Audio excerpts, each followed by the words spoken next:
Dear viewer students, let us go for a revision on poetry. As you know, there are 5 poems. We have already discussed all the 5 poems, but now I want to revise the discussion on the poem in brief. So, in the last period, we discussed the last poem, that is If You Forget Me. So, that is Pablo Neruda's poem. While we read that poem, we discussed that the theme of the poem is here the speaker is addressing his country. In the beginning, we see that he is addressing his country as a beloved, and what he will do if that country forgets him. What he will put a step, what kind of a step he will put forward if that country leaves him, forgets him. This is what we can understand in the beginning. There, in 3 lines, he says, I shall lift my arms and my roots will set off to seek another land.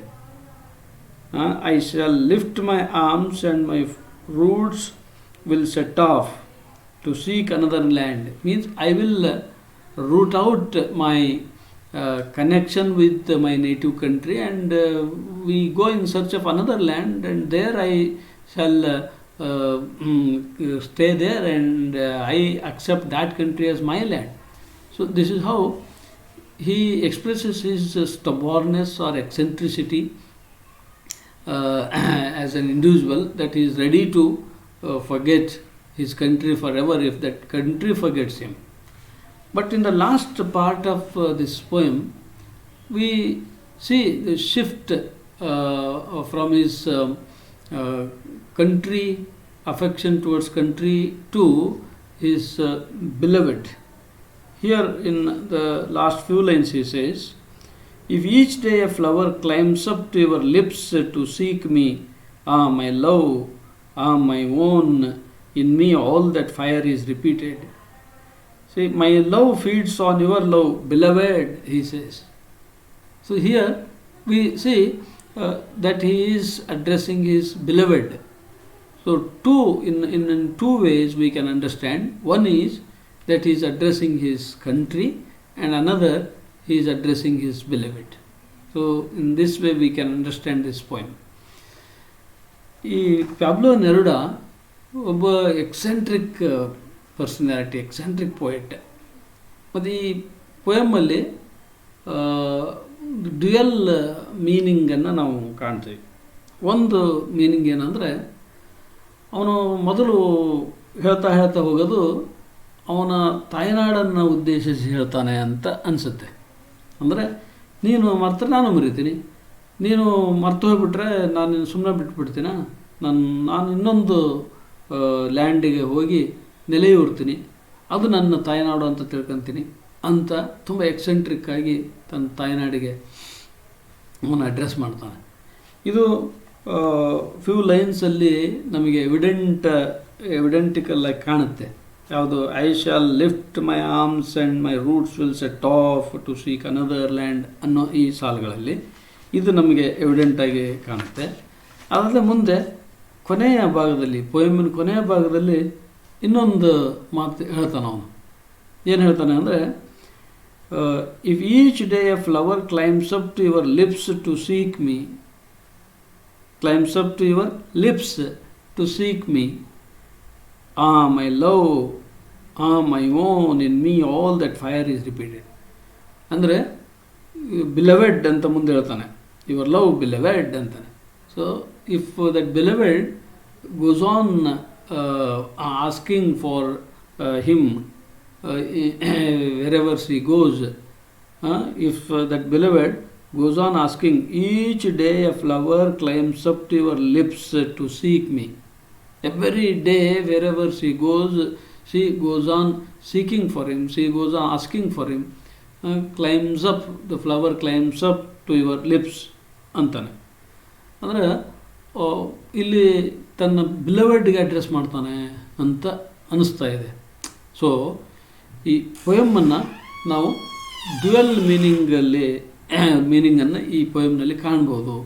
ಮತ್ತು ಇದರೊಳಗೆ ಇನ್ನೊಂದು very important note that we can hear and we can see that he seems to be eccentric and he never bothers. He seems to be eccentric. At the same time, he has a lot of concern with the love of his country or love of his beloved.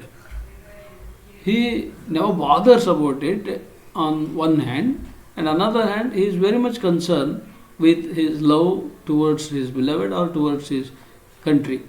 See, here in these lines we can understand, if little by little you stop loving me, I shall stop loving you little by little. So I never bother. If you forget me, I also forget you. If you leave me aside, I also leave you. If you reject me as your son, as your citizen, I will go in search of another land and there I root myself. So this is how he eccentrically, retortively tells his country or tells his beloved. So this is how we can understand this poet Pablo Neruda. Then let us move on to the objectives of this revision of poetry. That is to refresh you people about the themes, interpretations about the poets of all these poems, because there are only few poems, there are only 5 poems, and you should remember the titles of all the poems and the names of all the poets. You should very much careful, you should be very much careful about the spelling of the title, about the spelling of the poets' names, so that it helps you to get marks in the examination. And that's why I want you to refresh, to clarify the complex and vague poems, and also you can clarify the doubts that you have on some poems. And also sometimes you might have mistaken the meaning of the poems, and that can be rectified here in the revision. So the first poem, Delight in Disorder. So this delight in disorder, it is a peculiar and very strange kind of a theme, that it praises disorderliness. The poem praises disorderliness. Robert Herrick here praises disorderliness. That seems to be strangeness. Usually praise of disorderliness is something not good or not acceptable by everybody, but here it is symbolical. That praise of disorderliness is nothing but a revolt against Elizabethan romantic exuberance. It is a revolt against romantic exuberance, Elizabethan romantic exuberance. And also it's a kind of a protest by the poet Robert Herrick against constraints in the name of discipline. So too much discipline, admonition of too much discipline is a kind of the loss of freedom, loss of liberty, and that he protests through this theme by praising disorderliness. And that delight and disorder, just you see the title itself is an oxymoron, means both the words are opposite to each other, and such oxymorons are many in this poem. There you can see many oxymorons like many oxymorons like wild civility. See, it is also one of the oxymorons, wild civility. fine distraction, wild civility, fine distraction, and also some of the important symbolic elements you go through in this poem or here referred in our study material. You can refer them to clarify those things. Here delight is free from order. Delight is free from order. So disorder a symbol of freedom or a symbol of restriction. Order a symbol of restriction. So in this way you can understand this poem. And the next poem, ನಾವು delight ಇನ್ disorder ಪೊಯಮನ್ನು ನಾವು ಓದ್ತಾ ಇದ್ದಾಗ ಒಂಥರ ವಿಚಿತ್ರ ಅನಿಸುತ್ತೆ. ಏನಂದರೆ ಯಾವುದೇ ಒಬ್ಬ ಕವಿ ತನ್ನ ಕೃತಿಯಲ್ಲಿ, ತನ್ನ ಕವಿತೆಯಲ್ಲಿ ಈ ಡಿಸಾರ್ಡರ್ಲಿನೆಸ್ಸನ್ನು ಪ್ರೇಸ್ ಮಾಡಿ ಅವನು ಬರೀತಾನೆ. ಇದರರ್ಥ ಡಿಸಾರ್ಡರ್ಲಿನೆಸ್ ಅನ್ನೋದು it is widely acceptable practice ಅಂತ ಏನಲ್ಲ. ಆದರೆ it is also a kind of protest. It is also a kind of the voice of protest against ಯಾವುದು revolt against Elizabethan romantic exuberance ಮತ್ತು protest against constraints in the name of discipline. ಸಾಮಾನ್ಯವಾಗಿ orderliness ಅನ್ನೋದೈತಲ್ಲ, ಅದು ಡಿಸಿಪ್ಲೈನನ್ನು support ಮಾಡುತ್ತೆ. ಆರ್ಡರ್ಲಿನೆಸ್ ಯಾವಾಗಲೂ ನಮಗಿರೋ ಕೆಲವು ಸ್ವಾತಂತ್ರ್ಯನ ಕಿತ್ಕೊಳ್ಳುತ್ತೆ. So ಈ ಪೊಯಮ್ನಲ್ಲಿ ಈ ಎರಡು ಅಪೋಸಿಟ್ ವರ್ಡ್ಸ್ಗಳನ್ನ ಟೈಟಲ್ ಆಗಿ ಬಳಸ್ಕೊಳ್ತಾನೆ. That is what we call oxymoron. Delight ಮತ್ತು ಡಿಸಾರ್ಡರ್ ಎರಡು ಅಪೋಸಿಟ್ ವರ್ಡ್ಸು, ಆದರೆ ಅವೆರಡನ್ನು ಆಕ್ಸಿಮೊರಾನ್ಸ್ ಆಗಿ ಯೂಸ್ ಮಾಡ್ಕೊತಾನೆ. ಅದೇ ಥರ ಇಲ್ಲಿ ಭಾಳಷ್ಟು ಆಕ್ಸಿಮೊರಾನ್ಸ್ಗಳು ಬರ್ತವೆ. ಸೊ ಈ ಆಕ್ಸಿಮೊರಾನ್ ಟೈಟಲನ್ನೇ ನಾವು ಯೋಚನೆ ಮಾಡೋಣ. ಡಿಲೈಟ್ ಫ್ರೀಡಮ್ನಲ್ಲಿ ಡಿಲೈಟ್ ಫುಲ್ ಎಕ್ಸ್ಪೀರಿಯನ್ಸ್ ಇರುತ್ತೆ. ಆರ್ಡರ್ ಯಾವುದರಿಂದ ಫ್ರೀಡಮ್ಮು? ಡಿಲೈಟು ಆರ್ಡರ್ನಿಂದ ಫ್ರೀಡಮ್ಮು. ಅಂದರೆ ಒಂದು ಏನು ಆರ್ಡರ್ ಅಂದರೆ ಶಿಸ್ತು, ಆ ಶಿಸ್ತಿನ ಒಂದು ಬದ್ಧತೆಯ ಒಳಗಿದ್ದಾಗ ನಮಗೆ ಫ್ರೀಡಮ್ಮು ಅಷ್ಟಾಗಿರಲ್ಲ. ಹಾಗಾಗಿ ಇಲ್ಲಿ ಡಿಸಾರ್ಡರ್ನ ಸಿಂಬಲ್ ಆಫ್ ಫ್ರೀಡಮ್ ಅಂತಲೂ, ಆರ್ಡರ್ನ ಸಿಂಬಲ್ ಆಫ್ ರೆಸ್ಟ್ರಿಕ್ಷನ್ ಅಂತಲೂ, ಲಾಸ್ ಆಫ್ ಫ್ರೀಡಮ್ ಅಂತಲೂ ನಾವು ಅರ್ಥ ಮಾಡ್ಕೋಬೋದು. ಸೊ ಇಲ್ಲಿ ಇಂಥ ಸಾಕಷ್ಟು ಆಕ್ಸಿಮೊರಾನ್ಸ್ಗಳನ್ನ ಅವನು ಉಪಯೋಗಿಸ್ತಾನೆ. ಆ ಆಕ್ಸಿಮೊರಾನ್ಸ್ಗಳ ಆಧಾರದ ಮೇಲೆ ನಾವು ಇಡೀ ಪೊಯಮ್ಮಿನ ಥೀಮ್ನ ಎಕ್ಸ್ಪ್ಲೇನ್ ಮಾಡ್ಬೋದು. ಸೊ ಆ ಎಲ್ಲ ಆಕ್ಸಿಮೊರಾನ್ಸ್ಗಳನ್ನ ಒಂದು ಲಿಸ್ಟ್ ಮಾಡಿ ನಾವು ಸ್ಟಡಿ ಮಟೀರಿಯಲ್ ನಿಮಗೆ ಕೊಟ್ಟಾಗಿದೆ. ನೀವು you can refer that study material where you can get all the ingredients as to explain the theme of the poem. So the next poem, God moves in a mysterious way. So in this poem we can see a very simple and clear expression as to make us understand how the God exists in different forms, how God exists in different ways, he moves in different ways. So that mysterious existence of God. So usually God never appears so clear to anybody who believes, because it is our belief, it is our faith that makes us to see, makes us to perceive the God in various forms. But we don't know that itself is the form of the God. So that itself is the form of the God. It is impossible to see only in such a form, see the God only in such a form. That's why God moves in a mysterious way. And here in this poem you see different forms, God in different forms. How in different forms? God is in the form of the flowing water. On the surface of the sea he can walk. So God is in the form of water, sea, river. God is in the form of air, storm, that he can ride upon the storm, means he himself is the storm. And also his will is sovereign. Here in Indian concept of God, we see God as omniscient, omnipresent and omnipotent. So like that, this God is omnipotent. His will is sovereign, that nobody can question him. He is so powerful, and he can do anything, and nobody can stop him doing anything.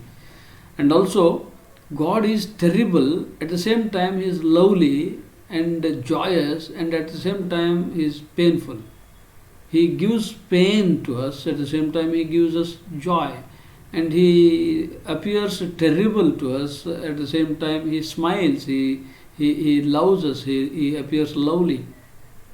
For that, here in this poem, the poet presents some things like the clouds that clash among themselves, and they will create lightning and thunder, and that seems to be very horrible and very terrible.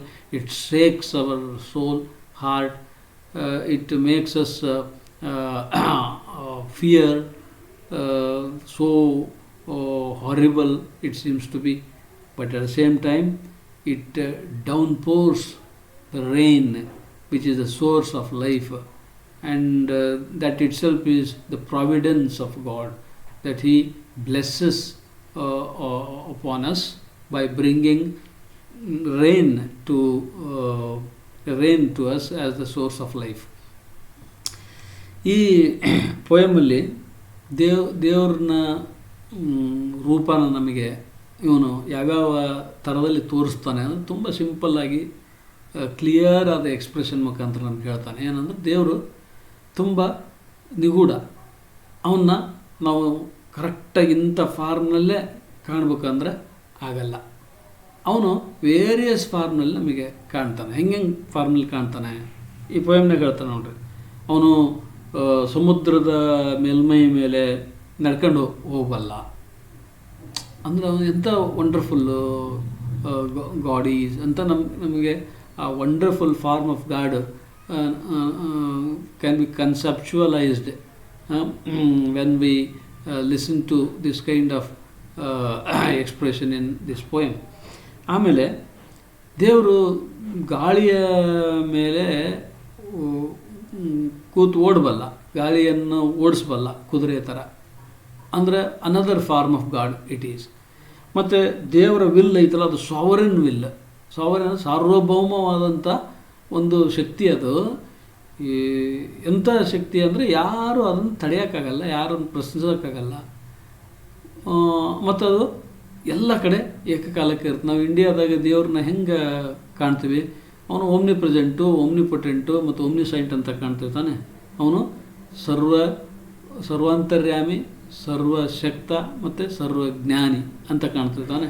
So ಹಾಗೆ ಸಾವರನ್ will ಅನ್ನೋದರಲ್ಲಿ ಈ ಎಲ್ಲ meaning ಇದೆ. ಇನ್ನು ಈ ದೇವರು ತುಂಬ ಟೆರಿಬಲ್ಲು, ಅಷ್ಟೇ lovely ಮತ್ತು ತುಂಬ ಟೆರಿಬಲ್ಲು, ಅಷ್ಟೇ lovely. With smiles he makes us feel happy.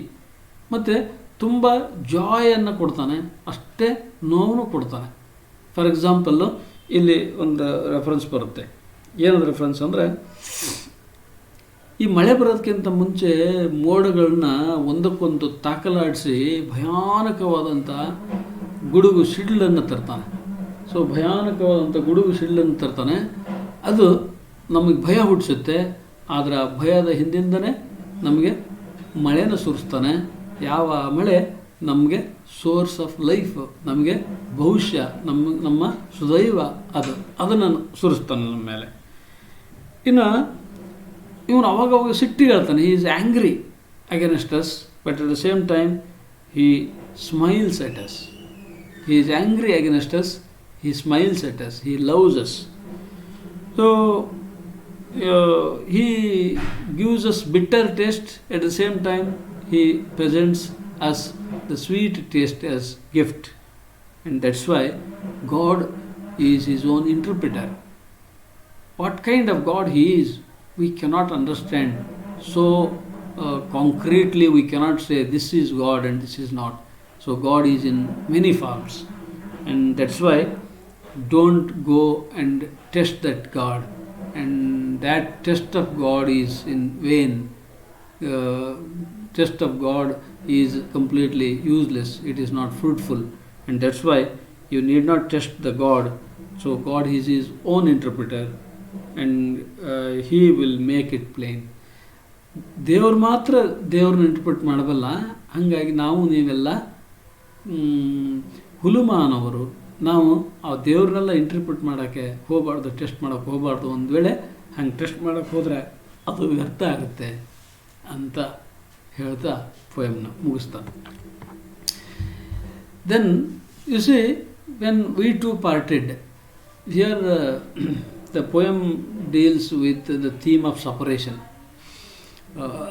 There we can see faith is the soul of love. When faith will be there, then love shall be pure and stronger, and it remains forever. If there is no faith, love shakes and love gets decayed, and it will never last forever. So this love is also source of joy as well as sorrow. So we shall be joyous when we are in love, and at the same time we shall be in sorrow when we are in love. Because if we love somebody, it would be very difficult for us to detach from them, and at the same time we feel very sorry and we shall be in sorrow. So as long as we are happy together, that love gives us so happiness, joy. But if we are supposed to depart from each other, and the same love causes greater sorrow in our life. And this is when we two parted, what happens, how we suffer, and how we are so much pained due to that partition. Then another poem, Landlady. So Landlady is of Margaret Atwood, an African poet and also a novelist, and a Canadian novelist, poet. Here she presents the caricature of a lady, a landlady. So she is the owner of the house. Just you remember what we discussed in the earlier video. She is the owner of the house, and many of the tenants are staying there, and how that lady dominates over all the tenants' life, everyday life, and that itself is the theme of the poem. And with this theme of the poem, the poet Margaret Atwood presents the picture of that landlady. The character sketch of that landlady is presented so beautifully in this poem. That speaker's life of imprisonment is the main content in this poem. Here the speaker is a tenant in the house that belongs to that landlady, and she lives upstairs, and she is very much interfered. That landlady has interfered into her life, in all the activities of her life. Means even the time is also taken in rent. Even when she is sitting for eating a meager amount of food, she presides over her meals, and even at eating also she is not having her own freedom, privacy, and different interpretations are possible here. ಅಂದರೆ ಈ land ಲೇಡಿಯ ಈ ಚಿತ್ರಣವನ್ನು ಈ Margaret ಆಟ್ವುಡ್ land lady ಪೋಯಮ್ನಲ್ಲಿ ತುಂಬ ಬ್ಯೂಟಿಫುಲ್ಲಾಗಿ ಚಿತ್ರೀಕರಿಸ್ತಾಳೆ. ಅದು ಇಡೀ poem ಹೆಂಗೆ ಆ ಲ್ಯಾಂಡ್ ಲೇಡಿ ಒಂದು ಬಾಡಿಗೆ ಮನೆಯ ಓನರ್ ಆಗಿ ಅಲ್ಲಿರುವ ಎಲ್ಲ ಬಾಡಿಗೆದಾರರ ಜೀವನದಲ್ಲಿ ಇಂಟರ್ಫಿಯರ್ ಆಗ್ತಾಳೆ ಮತ್ತು ಡಾಮಿನೇಟ್ ಮಾಡ್ತಾಳೆ ಅನ್ನೋದನ್ನ ಇಲ್ಲಿ ಪ್ರೆಸೆಂಟ್ ಮಾಡ್ತಾಳೆ. ಮತ್ತು ಅವಳ ಡಾಮಿನೇಟಿಂಗ್ ಪರ್ಸನಾಲಿಟಿಯನ್ನು ಇವಳು ಚಿತ್ರೀಕರಿಸಿದ್ದಾಳೆ. ಮತ್ತು ಇಲ್ಲಿ ಬರೋ speaker, voice of the speaker ಏನು ಐತಲ್ಲ, ಅವಳು ಹೆಂಗೆ ಇಂಪ್ರಿಸಾನ್ಮೆಂಟನ್ನು ಅನುಭವಿಸ್ತಾಳೆ. ಹೆಂಗೆ ಇಂಪ್ರಿಸಾನ್ಮೆಂಟ್ ಅನುಭವಿಸ್ತಾಳೆ ಅಂದರೆ, ಎಲ್ಲಿಗಾರ ಹೋಗಬೇಕಾದ್ರೂ she cannot move freely without the permission of that landlady. She cannot sit alone and eat as freely as possible, because even while she is sitting for eating, that landlady enters and presides over a meager amount of food. ಅಂದರೆ ಅವಳು ಊಟ ಮಾಡ್ಬೇಕಂದ್ರೆ ಅವಾಗೂ ಬಂದು ಕೂತ್ಕೊಂತಾಳೆ. ಅವಳ ಇಡೀ ದಿನಗಳನ್ನೆಲ್ಲ she just grabs all the days of the speaker, like slapping the door of the room. ಅಂದರೆ ಡೋರ್ನ ಎಳೆದ ಥರ, ಮುಚ್ಚಿದ ಥರ ಅವಳ ಒಂದೊಂದು ದಿನಗಳನ್ನು ಕೂಡ ಮುಚ್ಚಿ ಹಾಕ್ತಾಳೆ. ಅಷ್ಟು ಇಂಟರ್ಫಿಯರ್ ಆಗ್ತಾಳೆ ಅವಳು. ಮತ್ತು ಈ ಪೊಯಮ್ನ ಇನ್ನೊಂದು ಥರನ ನಾವು ಇಂಟರ್ಪ್ರಿಟೇಷನ್ ಮಾಡ್ಬೋದು. How this land lady stands for the old tradition that we have faith in it, and in the name of that tradition, all the women are put in confinement. All the women are put in the custody of culture and tradition, and in the name of tradition, woman's privacy is disturbed, woman's freedom is disturbed, woman's independence is disturbed. So everywhere in woman's life, this tradition enters and it restricts, and it puts some stipulations to her, and she has to follow all those stipulations. And this is how we can also understand, in this way we can interpret this poem, that this landlady is not just a landlady. She is the symbol of tradition, symbol of culture, symbol of the beliefs, faith, symbol of the restrictions. So in this way also we can interpret the whole poem. ಅಂದರೆ ಇಲ್ಲಿ ಬರುವ land lady ಒಂದು ಟ್ರೆಡಿಷನ್ನಿನ ಸಂಕೇತವಾಗಿ ಕೂಡ ನಾವು interpret ಮಾಡ್ಬೋದು ಈ ಪೊಯಮ್ನ. ಹೆಂಗೆ ಟ್ರೆಡಿಷನ್ ಅನ್ನೋದು, ಈ ಕಲ್ಚರ್ ಅನ್ನೋದು ಹೆಣ್ಮಕ್ಳಿಗೆ ಸಾವಿರ ವರ್ಷಗಳಿಂದ ಮನೆಯೊಳಗೆ ಕೂಡಿ ಹಾಕ್ಯಂತ ಬಂತು. ನೀನು ಹೊರಗೆ ಹೋದ್ರ ತಪ್ಪು, ನೀನು ನಕ್ಕರ ತಪ್ಪು, ನೀನು ಎಲ್ಲರಿಗಿಂತ ಮುಂಚೆ ಊಟ ಮಾಡಿರ ತಪ್ಪು, ನೀನು ಈ ಥರ ಪ್ರತಿಯೊಂದರಲ್ಲೂ ಅವಳ ಜೀವನದ ತುಂಬ ಪರ್ಸನಲ್ ಆದಂಥ ವಿಷಯಗಳಲ್ಲೂ ಕೂಡ ಇದು ಎಂಟ್ರಿ ಆಗಿ ಅವಳ ಫ್ರೀಡಮನ್ನು ಹತ್ತಿಕ್ತಾ ಬಂತಲ್ಲ ಗತಕಾಲದಿಂದ, ಸಾವಿರ ವರ್ಷಗಳಿಂದ. ಆ ಒಂದು ಟ್ರೆಡಿಷನ್ನು ಈ ಲ್ಯಾಂಡ್ ಲೇಡಿಯ ರೂಪದಲ್ಲಿ ಈ ಪೊಯಮ್ನಲ್ಲಿ ಕಾಣುತ್ತೆ ಅಂತಲೂ ನಾವು ಇಂಟರ್ಪ್ರಿಟ್ ಮಾಡ್ಬೋದು. So there is another poem, if you forget me, that I discussed in the beginning in the recap itself. So by going through these poems again in revision, that repetition helps you to identify the lines, and also it clarifies the doubts, and also you will better understand, you will understand better, you will get through the themes to be reinstated in your minds, and that helps you so much to continue your further study of the poems. And also it increases confidence among you people, and it leads to the better performance in the examination. I think this much is enough. I will put an end to this presentation. Thank you.